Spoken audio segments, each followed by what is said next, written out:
The Good Old Grateful Deadcast, the official podcast of the Grateful Dead.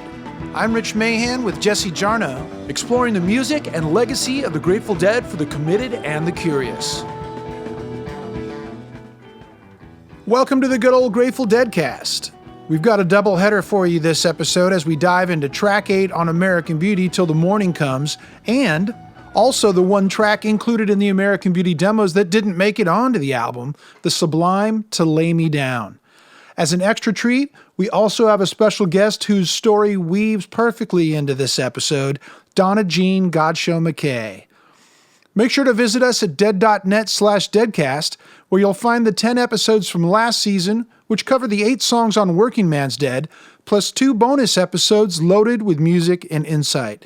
You can also catch up or revisit with the American Beauty episodes we've already released, which also now include 2 special bonus episodes of their own. Still hungry for more? We invite you to peruse the buffet of companion materials for each episode at our website, dead.net/deadcast, and you can link from there to any and all of the podcasting platforms available. Please help us by subscribing, hitting that like button, and leave us a review. Thank you very much.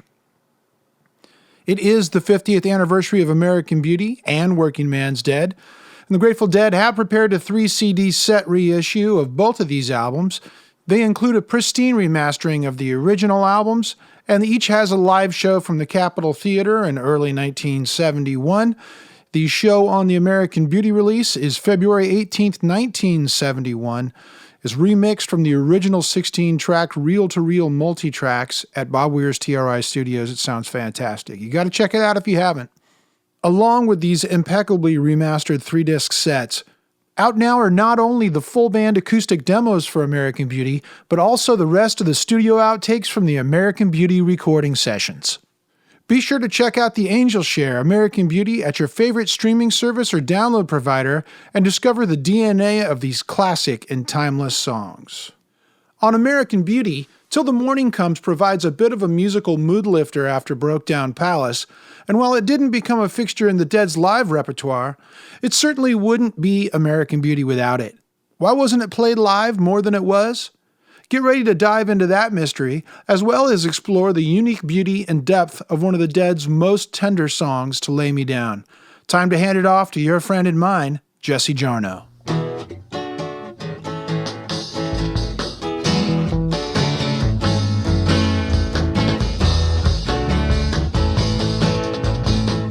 It's true. Live recordings of the Grateful Dead are a wondrous thing. A basic fact of the Dead's musical universe is that every night was different. Another way of saying that is that every show featured at least one performance unlike anything else on any other Dead tape. But that's true of the Grateful Dead studio albums as well. New Yorker staff writer Nick Paumgarten. A lot of the albums they made had songs on them that you didn't hear on the tapes, that you weirdly would get, you kind of start to dig because you didn't hear it anywhere else. And whether it was like Unbroken Chain, was a song that you only got on the album. So like an album like American Beauty, you never really hear Till the Morning Comes anywhere else. You didn't really hear Operator anywhere else. And those songs began to have an appeal as these they're kind of B-sides you'd get a kick out of because they were just a little strange and they're almost like one-offs. I always loved the sort of sheer joy and brass of Till the Morning Comes. I mean, it just comes like surging along, it's like this weird optimism that is then bent with weird chord changes later. It's kind of a clumsy song. Like the chord changes are, they're still doing that intentionally weird thing that they'd been doing earlier on with in the Oxomoxa days and all that.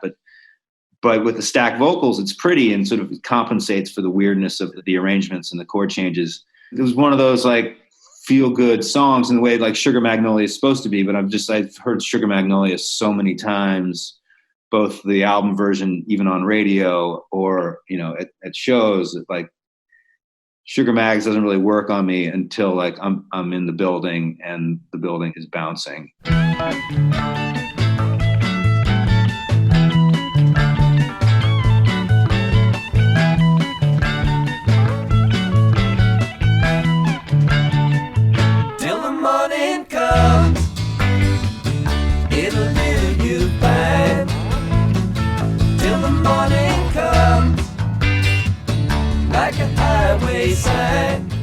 Grateful Dead archivist and legacy manager David Lemieux. It's a bit of an anomaly on the album. It fits perfectly. I couldn't imagine the album without it. It's certainly not filler by any means, but it's a song that worked to be on that album, but it just never seemed to find that live home properly. It's a wonderful sounding song too. Again, it fits perfectly on the album. I think sonically it's just as good as anything on the album. Maybe that song isn't timeless. I don't know. Like all anomalies in the Grateful Dead's catalog, it tells a bigger story and reveals a bit more about that moment in the band's history. As far as I know, neither Jerry Garcia nor Robert Hunter ever mentioned Till the Morning Comes explicitly in an interview. Till the Morning Comes was one of 6 songs on American Beauty that the Dead quite possibly never played live before they began the process of recording the album. The earliest version on tape can be heard for the first time on the Angel Share, American Beauty, which you can find on a nearby streaming service, or for download in the store at dead.net. The band is still in the process of arranging the song. As the tape starts, Bill Kreutzmann has just suggested a new drum concept for the song's intro, which Phil Lesh is making sure he understands. Till the morning comes.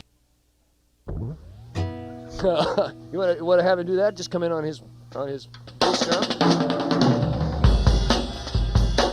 Sure. Okay. I didn't get it. Is that it? No, I'm not playing. I'm playing threes in the beginning. That's too weird. I don't get it. Jerry doesn't get it, so Kreutzmann slows down what he's doing to demonstrate. Okay, now I get it.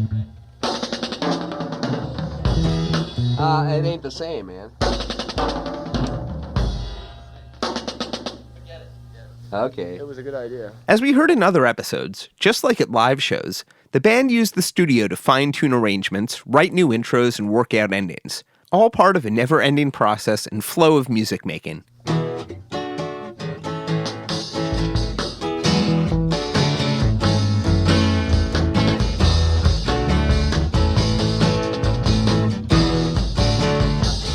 Till the morning comes, it'll do you fine.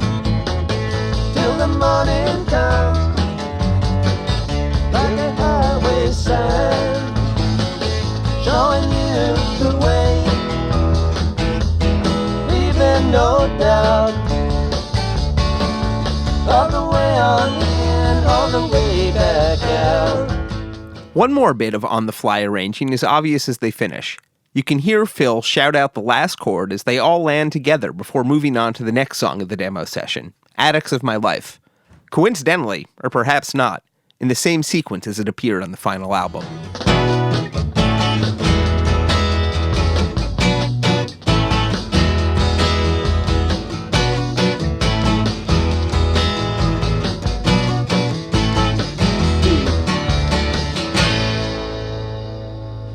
After the demo session in early August, Till the Morning Comes wasn't among the songs the band played at the brief sessions at Pacific High.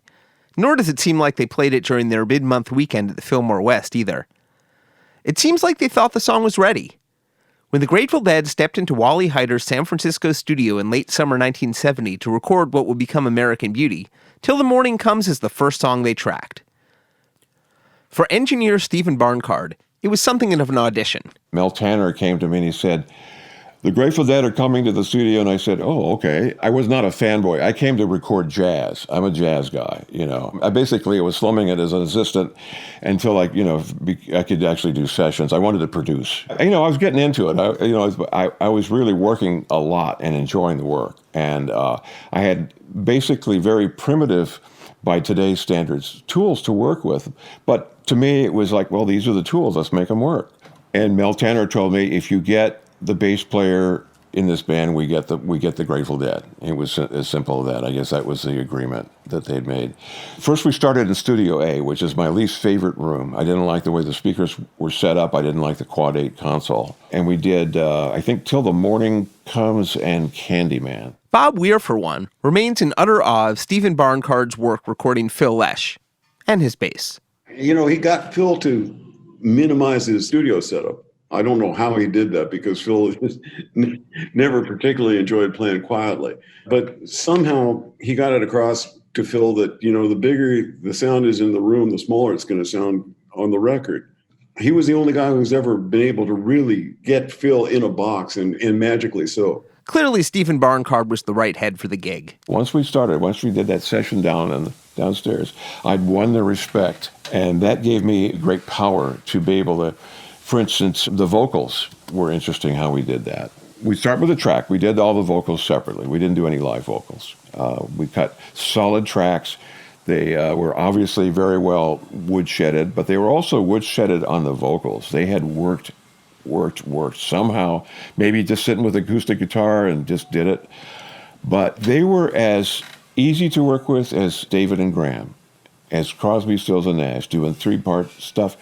I did the lead first, and then I set them up on one mic in Omni to do the backups. I'm thinking track economy here. And then I had each person in the stack do the double on a separate track. So I had adjustment so I could get the parts just right. And then I kind of micro-tuned it so that it would do the phasing thing. And then you have the vocals on that record. It was so easy. It was just so much fun and easy to do this record. It was like an absolute joy. And the other thing was, Bear wasn't there. Or Healy, or anybody else. They were all on the road.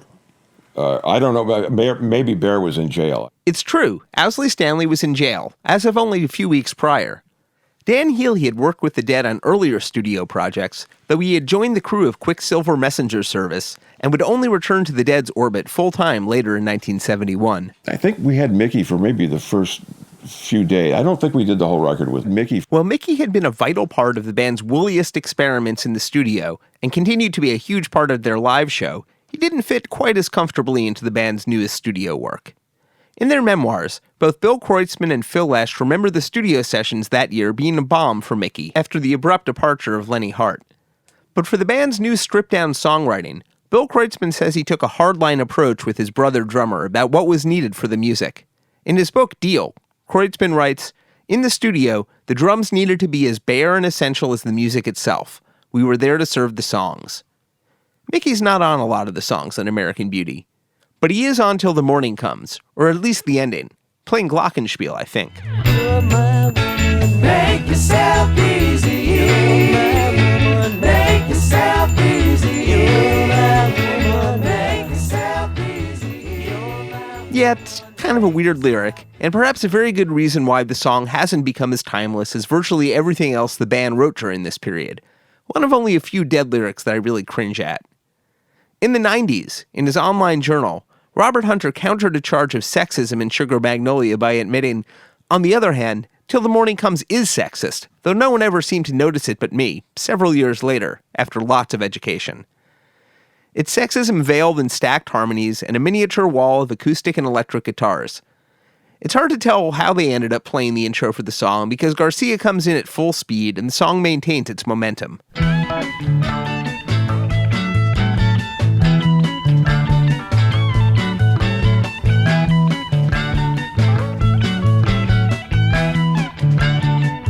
Till the morning comes, it'll do you fine. Till the morning comes, like a highway sign. We asked Bob Weir about the guitars he was using during the American Beauty sessions. I think I was playing through a Fender Twin Reverb, and when I was playing electric, I was playing a Gibson 335, I think. Might have been a 345. Yeah, it was a 345. For acoustic guitar, I had a big Guild F50 that I with a arched back that I had made by the Guild folks. It was a Canon, but it recorded, for some reason, it recorded real well. Great big boomy guitars normally don't record very well at all because you got all that sound, all that low end, particularly the low end sound. The needles on the VU meters are pegged, but it doesn't come across in the recording. But that guitar did. It had good balance, and so that was the acoustic guitar I was playing. And Steve was real good with his mic selection and placement. In fact, the acoustic Bob was using on American Beauty is the same custom guild that we talked about a few episodes back. Jerry Garcia wrote the music for Ripple on it, standing on the Canadian train tracks during the Festival Express tour. I do like some of the cosmic wisdom until the morning comes. The shape it takes could be yours to choose. What you may win, what you may lose. During the song's brief live incarnation, the song didn't have a jam. It didn't even have a guitar solo, though there were some cool fills. It becomes obvious how tightly packed the arrangement really was, with little musical breathing room. I dig the hopped-up energy, though, like a hypercharged Everly Brothers.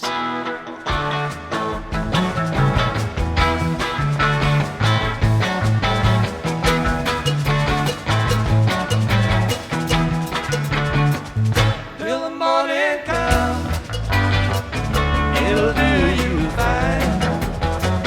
Till the morning comes, like a highway.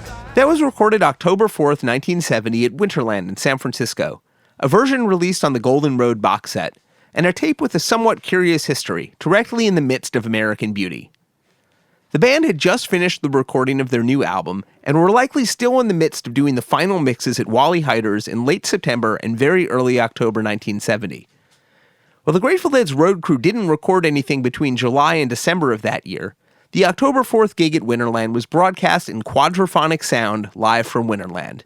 For real. If you're just tuned in, you don't want to know what's happening, you're watching television maybe, and you don't have a radio on, you can turn on a radio to KQED FM 88.5 and KSAN FM 95, and you'll have quadraphonic sound. Put the KSAN speakers in front of you with the television set on the right and the left, and put the KQED speakers behind you on the right and the left, and there you go with quadraphonic sound.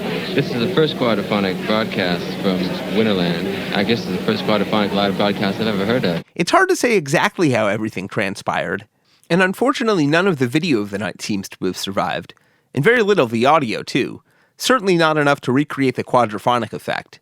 But it was a fascinating experiment. It's really incredible how the sound is being put together. Have you explained that? No. I mean, it's coming out of here, and it's going into Wally Heider's remote truck out in the street, and being mixed on a 16-channel machine, and then it comes back into here, where Bob mixes it four and sends it out to KSAN and KQED and KQED TV.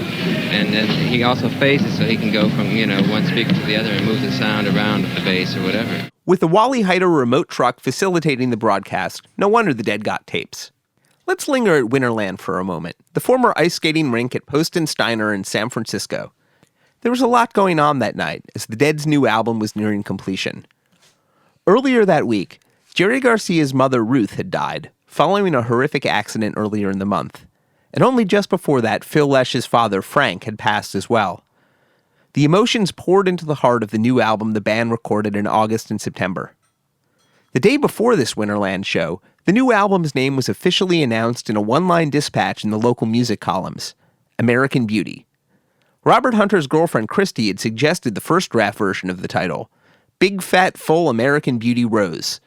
It was edited down. At Winterland, on Sunday, October 4th, it was the original San Francisco scene at full blast. For the quadraphonic special, it was a quadruple Sunday night bill, with the Dead, Jefferson Airplane, nearing the end of Marty Balin's time in the band, and Quicksilver Messenger Service, playing one of their own final shows with John Cipollina, along with the New Riders of the Purple Sage, just a few months away from recording their own first album at Wally Heider's. Here, a KSAN DJ corners New Riders of the Purple Sage songwriter John Dawson. How's it out there, man? I didn't get to look. It's very bright, and there's lots of bright lights going off, and there's lots of good music being played, and everybody's pretty high, I guess. Marmaduke was probably right, as the KSAN correspondents learn as they continue their backstage interviews. Here, someone's just told them that this is their first concert. Really? The first concert you've ever attended? Wow, this must really be a mind. I've snorted cocaine. Oh, wow. Oh, man, my whole nasal passages, man, all the way down. This is the first time I've ever had to deal with that on the air. Well, it had to be dealt with sometime. Hey, you're on the cord again, Mike. You're on the cord. Well, if you don't think you're on the air, just call home. There were some comings and goings that night, too. some of them heavy. Did you see Florence dancing? The gal that was dancing on the stage. Florence is Florence Nathan, these days known as Rosie McGee. She was one of the members of the Dead's family who went along on the Medicine Ball caravan tour that left in early August. She writes about it at length in her memoir, Dancing with the Dead, available at rosiemcgee.com. She returned to San Francisco that night after her European adventures, coming straight to the show from the airport and dancing directly onto the Winterland stage. There was also tragic news circulating backstage, and probably through the crowd, reported on KSAN. I really hate to say this. This is something that just really blew my mind, but I understand that Janis Joplin has just been found dead in Hollywood. You serious? Wow.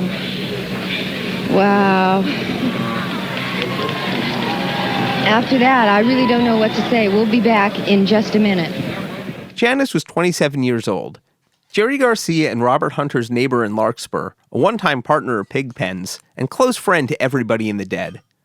She and the band had shared adventures together over the summer, both on the Festival Express, and again after their return.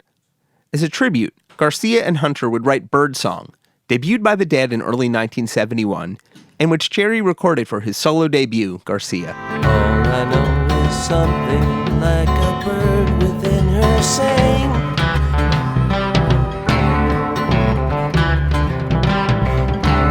All I know, she sang a little while and then flew on.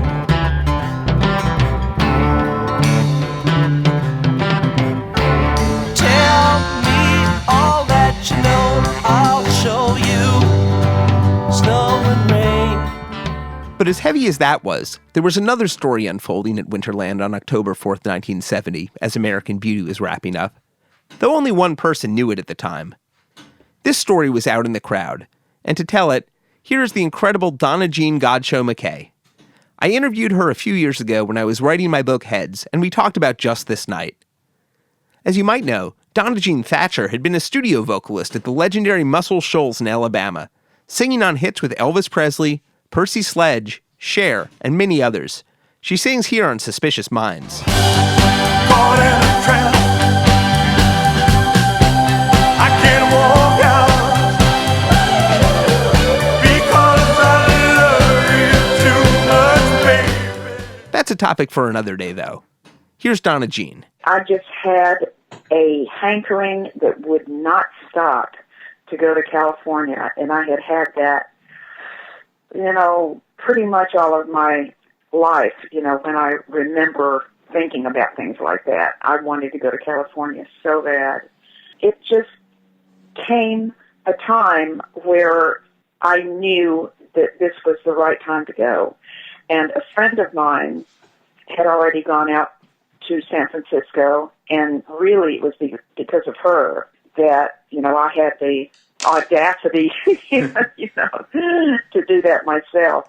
The only time that I had heard of the Grateful Dead, at some point, I can't tell you what year it was, but hearing the name The Grateful Dead, and I thought, oh my God, who in their right mind would name their band The Grateful Dead?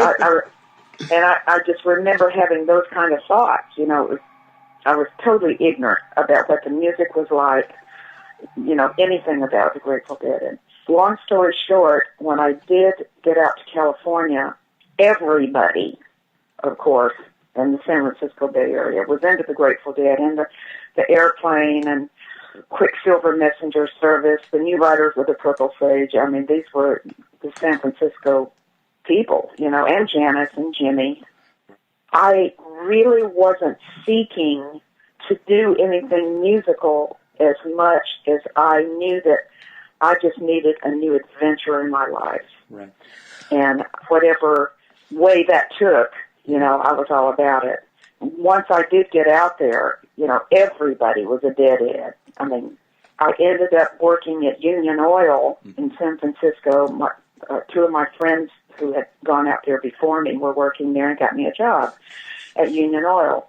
And everybody at Union Oil was into the Grateful Dead. And I was, this little Southern girl who had really never, I'd never gone what I would call abroad, you know, in another atmosphere. You know, I'd always been here in the South, and I was just mesmerized by the whole scene. I remember the first couple of days I got there, and my friends were already at work, and I was, you know, in the apartment on Sacramento and Hyde, I believe it was, and looking out the window, just scared to death because everybody had long hair. Donna Jean's friends at work were serious Grateful Dead freaks. Yeah, anytime the Dead played, you know, they would go.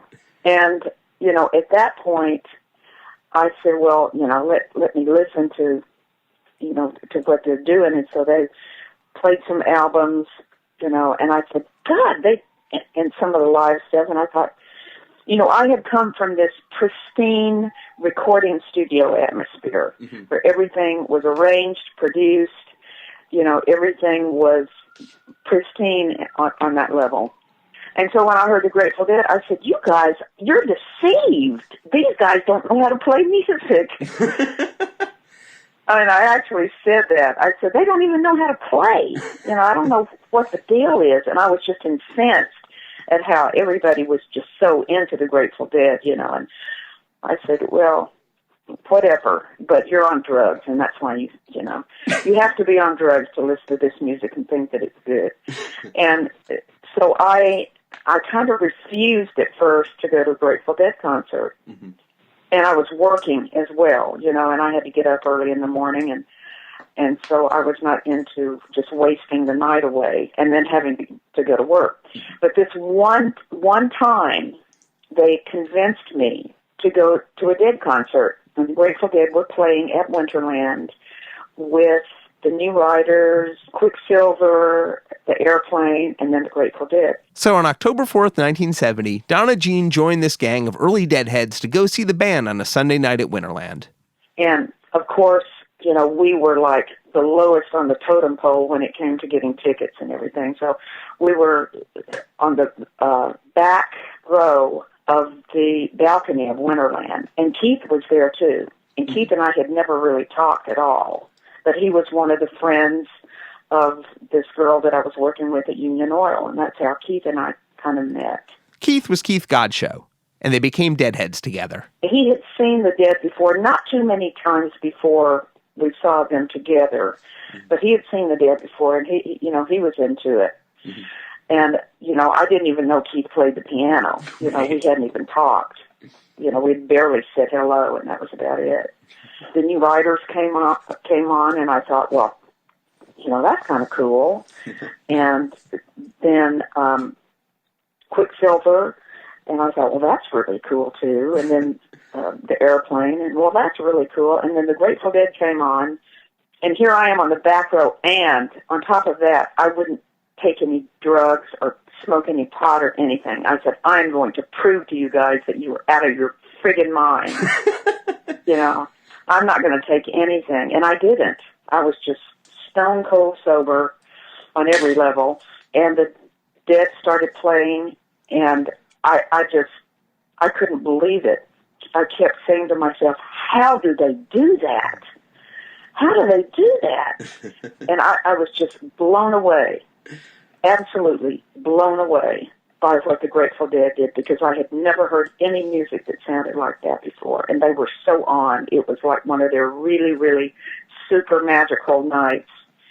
And every note was just, and every drum beat and everything was absolutely perfect within what the Grateful Dead do, you know, which is not like anybody else had ever done, really. And I was amazed and blown away. And I can't remember who it was that was sitting next to me, but one of my friends, probably from Union Oil.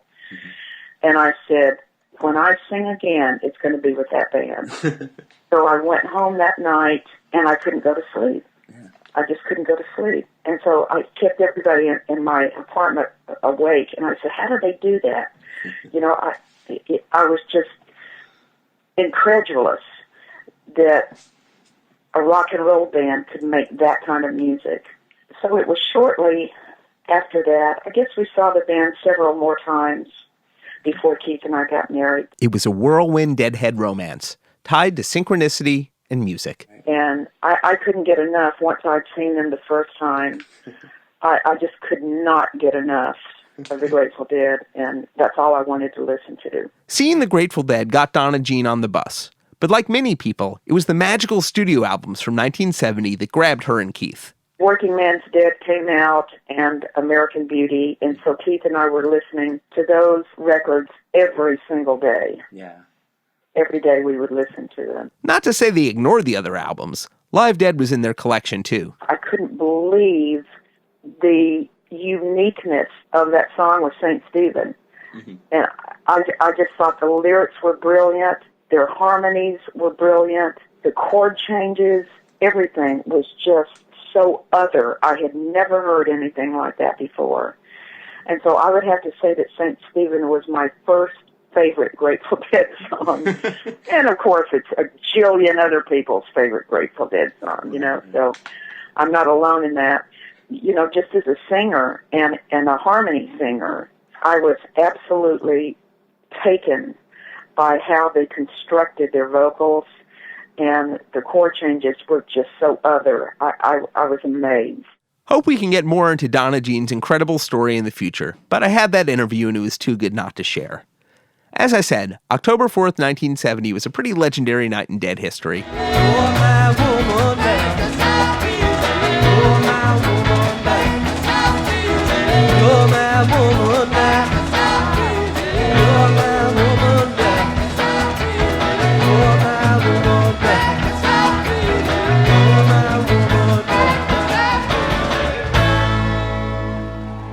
Yeah, Till the Morning Comes is a good tune, though a little overwritten to my way of thinking, which is why it kind of fell out of our repertoire. And yeah, we're bringing it back these days and trying to put a through-line thread through it where you can hang your hat.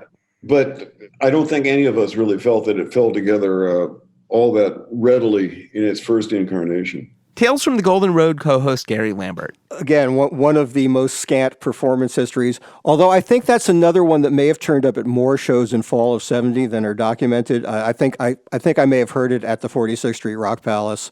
I know I heard it at Stony Brook, and I think I also heard it at Fillmore East. I think they played it on September 18th in that run at Fillmore East. The Stony Brook is the most solid of the ones, as I recall. One of those mysteries as to why a song gets dropped, why it doesn't last. It seemed like a song that was never going to open up into anything else. It had some nice little tricky changes in it, but it didn't really seem that organic. And maybe they just didn't think it had enough substance just to stand as a song. It also occurs to me that just possibly at some point, someone suggested that the lyric, "You're my woman now, make yourself easy," was not the most fortuitous thing to be singing in that moment of emerging feminism in America. I don't know if the Dead would have paid attention to anyone who said that, but it's a bit of a problematic lyric. It might not be timeless. In some ways, Till the Morning Comes sounds of a specific time. American Beauty wasn't the only Grateful Dead LP arriving in record stores in the fall of 1970. Till the Morning Comes would almost fit better on the other one.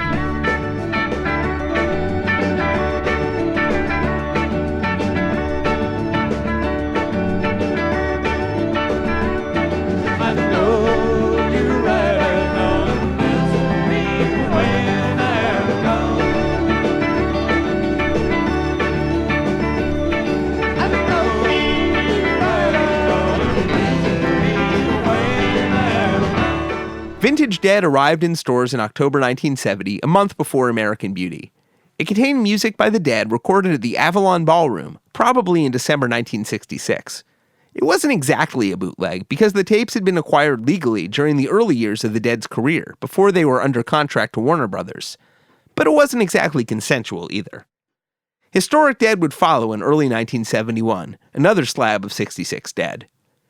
While they've never been officially released by the Dead, you can find them affordably in used record bins and occasionally even thrift stores.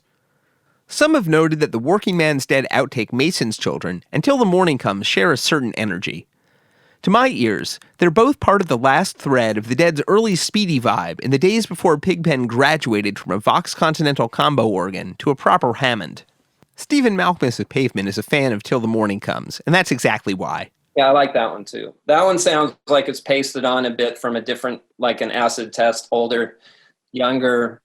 And it sort of reminds me of that era or something, you know. I read this book. It's called Be Not Content. It's a kind of young man's acid voyage, you know, over like 8 years. The guy's a biker. He's not a Hell's Angel, William Craddock, but not only does he go to the writer go to an acid test, that song, you know, the one we said didn't entirely fit on the album, the garage rock song. Yeah, I could hear that playing at that early in the Dead's playing, you know, I could kind of hear that when he's tripping out. And then it goes from that to a little bit later when, you know, the dissolution or the, you know, the hippie dream is dying and they're hanging out at that biker bar in it's near Santa Cruz, you know, and it's kind of like harder, worse drugs. And I don't know, it sort of just, I get some of that feeling from this. I don't get the bad drugs on this album, but I get the end of something a little bit on the album too. I second Stephen Malkmus's recommendation of William Craddock's Be Not Content. It's a devastatingly funny and powerful novel about the very early years of the psychedelic revolution, written right in the thick of it, and first published by Doubleday in 1970. A mind movie worth revisiting. Unfortunately, it's exceedingly rare now. Rudy Rucker's Trans-Real Books published a new edition in 2012, but sadly, that went out of print earlier in 2020. The book's incredible first-person account of the Muir Beach acid test is excerpted in the much easier-to-find Grateful Dead Reader, edited by David Dodd and Diana Spalding. But if you can find a copy of Be Not Content and are really into 60s literature, it's worth whatever price is currently being asked. And yes, I've looked up the current prices. At least for the moment, it seems like you can read a bunch of it via Google Books. We've posted links at dead.net/Deadcast. Till the Morning Comes might be a blip in the bigger scope of Dead history, but it was a strange portal into the Dead. It was the only one of the album's Garcia Hunter songs that didn't become a beloved part of the group's live repertoire at any point during their career, disappearing after 1970 and never returning.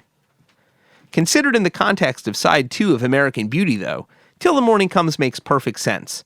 After the folk strum of Ripple and the heartbreaking dirge of Broke Down Palace, Till the Morning Comes was almost like a fit-to-order mood lightener. Logically, in some ways, though, there was a different song that perhaps belonged in the third slot of American Beauty's second side. To Lay Me Down. On piano, Jerry Garcia.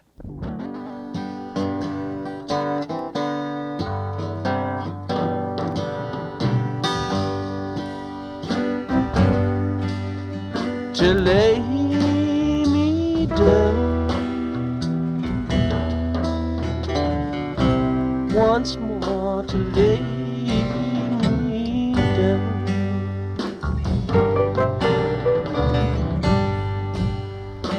with my head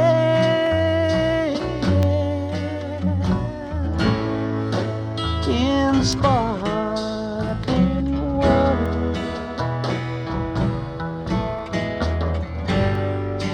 Let the world go by.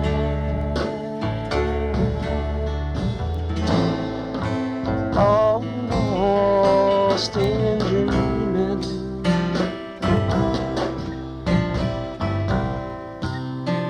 To lay me down one last time. To lay That was from the new collection, The Angel Share, American Beauty, streaming near you, recorded in early August 1970 at Pacific High in San Francisco, with Jerry Garcia on piano. To Lay Me Down was the third set of lyrics written by Robert Hunter on a productive day in May 1970, which we've talked about in our last two episodes about Ripple and Broke Down Palace. To recap the story and add a little more, this is what Hunter wrote in the All Good Things box set.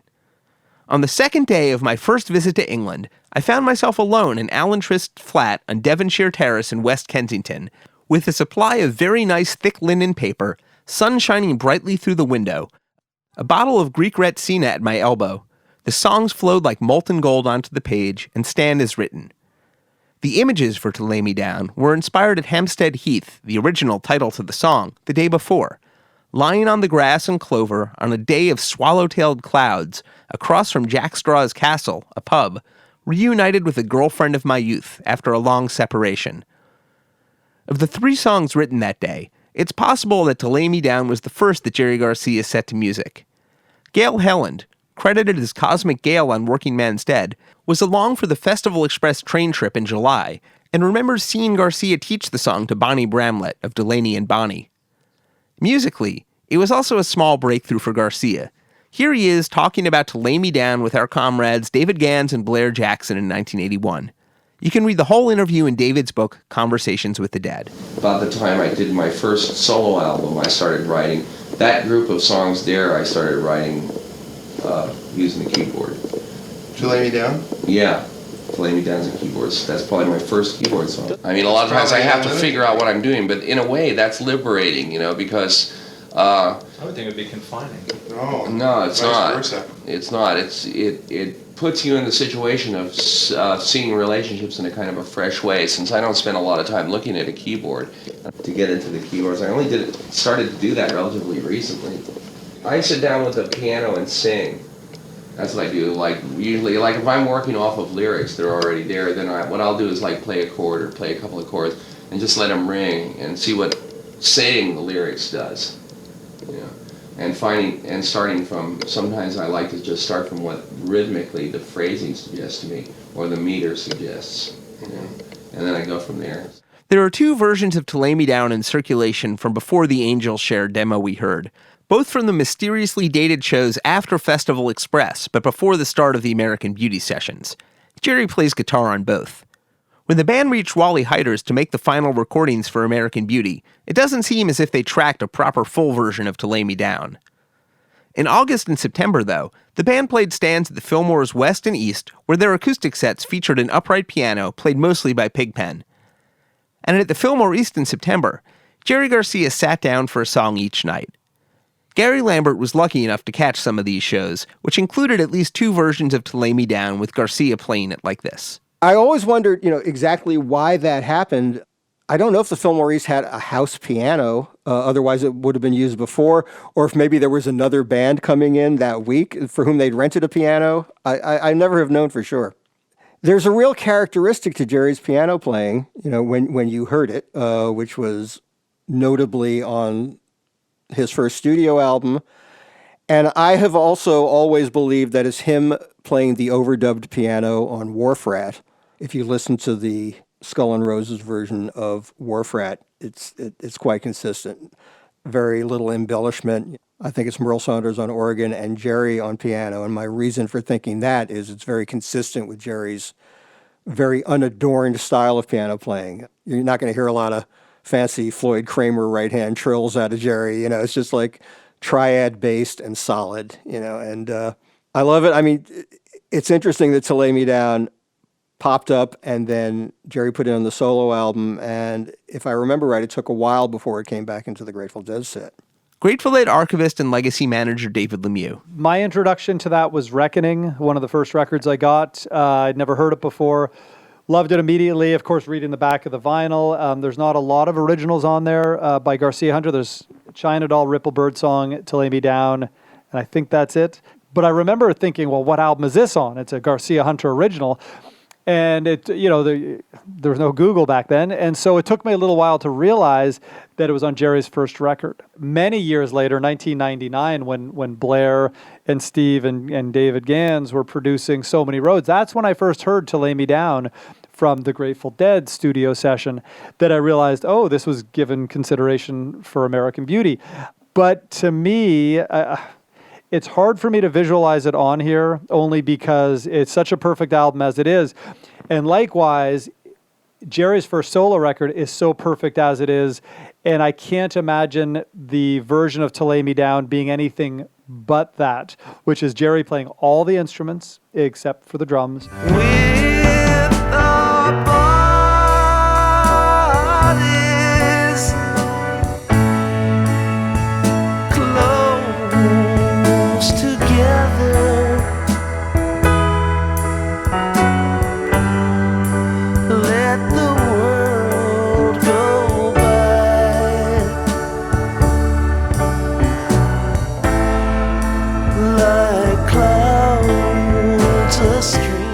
But after Gary Lambert saw the band play it at the Fillmore East with Garcia on piano, it didn't turn up again until the fall of 1973. Now it was Keith Godchaux on Concert Grand and sounding gorgeous, a platform for the Quintet Dead's dynamics.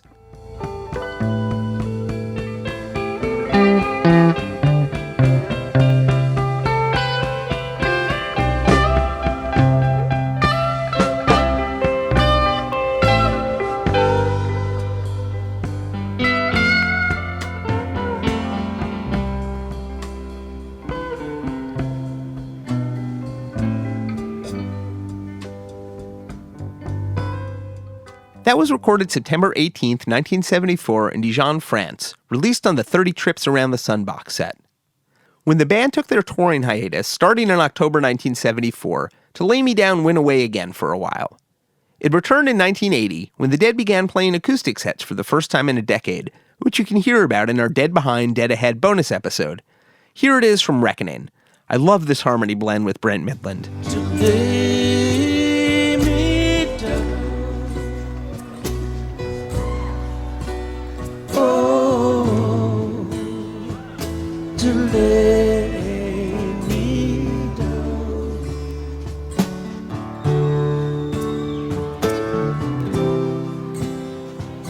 To lay me down.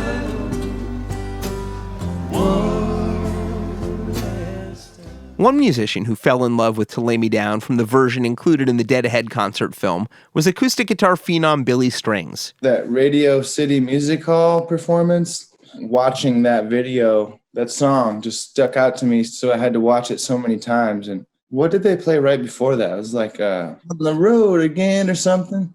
Man, playing a song like that has just such this big, fun energy. I mean, you can dance your ass off to that song, and it's like we're having a good time. And they end that song, and then they go into fucking To Lay Me Down. It's so slow and so whispery and soft the way that Jerry would sing it. He would whisper the words, because of course you would, for a song like that. You can't like belt it out or sing it. It's so soft and sensitive, and it's so sad, and man, that little part of that live show where they go from that song to that song, and it's just fucking switches the entire mood of the entire place. And it's just like you go from being up on top of a mountain just so happy, and then it's like a big thunder cloud rolls in and just pours on your party, and you're just like, fuck.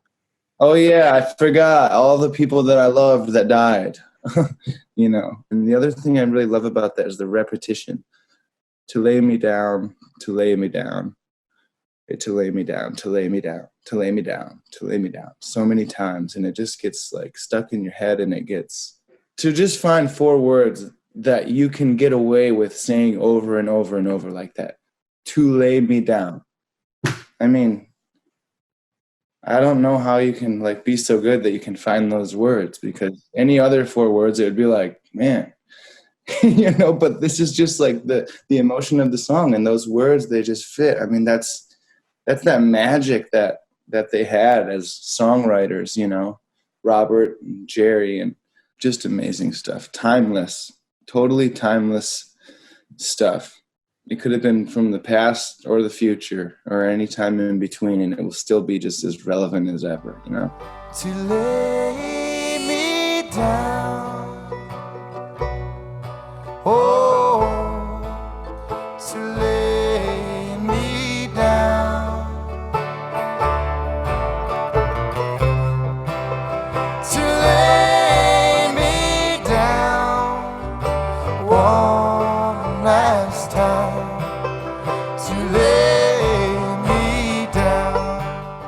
That was Billy Strings and Molly Tuttle doing To Lay Me Down at the Grey Fox Bluegrass Festival in 2018.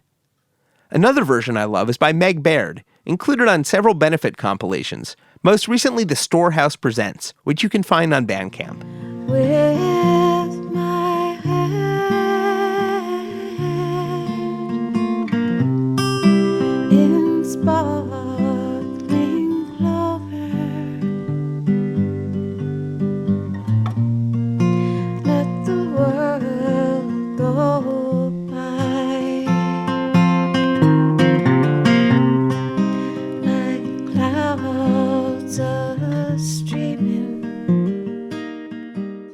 After the Dead's acoustic sets in 1980, the song instantly hopped back into the band's electric rotation, where it appeared on and off until the early 90s, with Jerry Garcia occasionally dipping into it for his own acoustic sets with John Kahn. David Lemieux. I saw them play it a few times. One time in particular, I saw them on April Fool's '88 play it live, and they played it extremely well. I saw one in 1989 that wasn't very good at all, I didn't think. So it was a song that they seemed to hit and miss live, which I like. I like that it's a song that isn't always perfect. We'll send you off with a little bit of that version David really loved. Recorded on April Fool's Day 1988 at Brendan Byrne Arena in New Jersey. Released on Road Trips Volume 4, Number 2.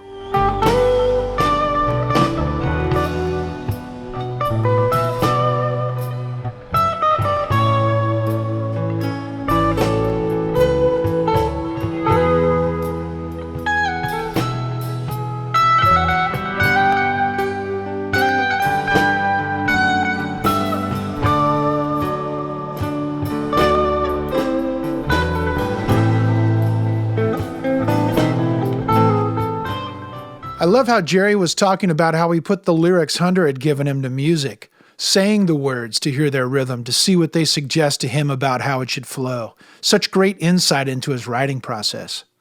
Mason's Children Until the Morning Comes could almost be the last vestiges of an old self that the Dead were shedding from their musical past. Lots of similarities between those two tunes. Thanks very much for tuning in. Please visit us over at dead.net/deadcast. Be well and be kind. See you next episode. Executive producers for the Good Old Grateful Deadcast, Mark Pincus and Doran Tyson. Produced for Rhino Entertainment by Rich Mahan Productions and Jesse Jarno. Special thanks to David Lemieux. All rights reserved.